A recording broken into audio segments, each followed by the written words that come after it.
ভারত অধিকৃত কাশ্মীরের পেহেলগামে পর্যটকদের ওপর হামলার ঘটনাকে ভিন্ন খাতে প্রবাহিত করার চেষ্টা চালাচ্ছে ইসরায়েল। এ নিয়ে ভয়াবহ কোনো ষড়যন্ত্রে মেতে উঠেছে তারা। ভারতে নিযুক্ত ইসরায়েলের রাষ্ট্রদূত রুভেন আজারের বেশ কিছু বিস্ফোরক দাবি যেন তেমন অশুভ ইঙ্গিতই দিচ্ছে। পেহেলগামে হামলার কিছুদিন আগেই পাকিস্তান অধিকৃত কাশ্মীরে ফিলিস্তিনের প্রতিরোধ গোষ্ঠী হামাসের বেশ কিছু নেতাকে সফর করতে দেখা গেছে বলে দাবি করেছেন রুভেন আজার। সার্বিক প্রেক্ষাপটে এই হামলার ঘটনায় হামাসের হাত থাকতে পারে বলে ইঙ্গিত করেছেন তিনি। ভারতের প্রভাবশালী সংবাদ মাধ্যম পিটিআই ও এনডিটিভিকে রুবেন বলেন, ফিলিস্তিনি প্রতিরোধ গোষ্ঠীর নেতাদের সাম্প্রতিক সফরের পরপরই পেহেলগামে হামলার ঘটনা ঘটল। ওই সফরকালে প্রতিরোধ গোষ্ঠীর নেতারা ইসলামী উগ্রবাদী গোষ্ঠী জৈশ-ই-মোহাম্মদ সহ অন্যান্য গোষ্ঠীর নেতাদের সাথে গোপনে বৈঠক করেন বলে দাবি ইসরায়েলি রাষ্ট্রদূতের। ওইসব বৈঠকের ফলস্বরূপ পেহেলগামে বেসামরিক মানুষের ওপর হামলা হয়ে থাকতে পারে বলে ইঙ্গিত দেন তিনি।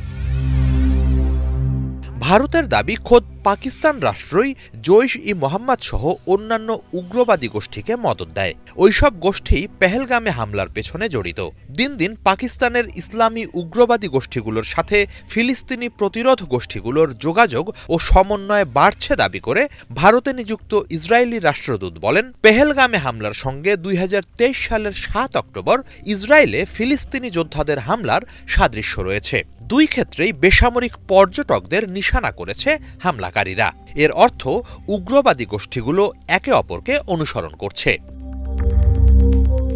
এইসব উগ্রবাদী গোষ্ঠীর বিরুদ্ধে চরম ব্যবস্থা নিতে হবে। কেবল কথায় নয়, কাজের মাধ্যমে কার্যকর পদক্ষেপ নিতে ভারতের প্রতি জোরালো আহ্বান জানিয়েছেন ইসরায়েলি রাষ্ট্রদূত। এটা কোনোভাবেই গ্রহণযোগ্য নয় যে বিকৃত ধর্মীয় বিশ্বাস নিয়ে চলা সন্ত্রাসীদের খুনি বাহিনী আমাদের সভ্যতাকে ধ্বংস করার চেষ্টা চালাবে। তাদের বিরুদ্ধে অবশ্যই আমাদের লড়াই করতে হবে। সেটা নিছক নিন্দা জানিয়ে নয়, কঠোর পদক্ষেপ ও কার্যকলাপের মধ্য দিয়ে। আমি বিশ্বাস করি ভারত সরকারও তেমন ব্যবস্থাই গ্রহণ করবে। সন্ত্রাসীদের মোকাবেলায় যা করতে হয় তাই করবে।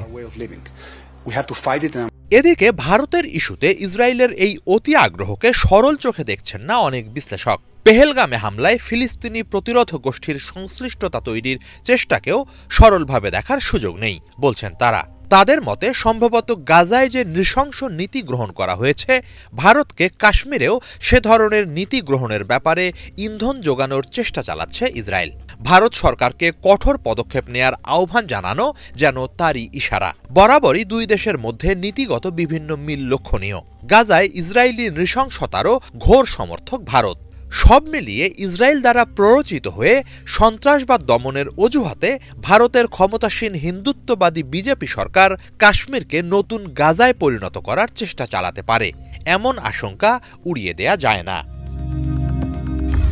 হিজল জোবায়ের, বাংলা ভিশন।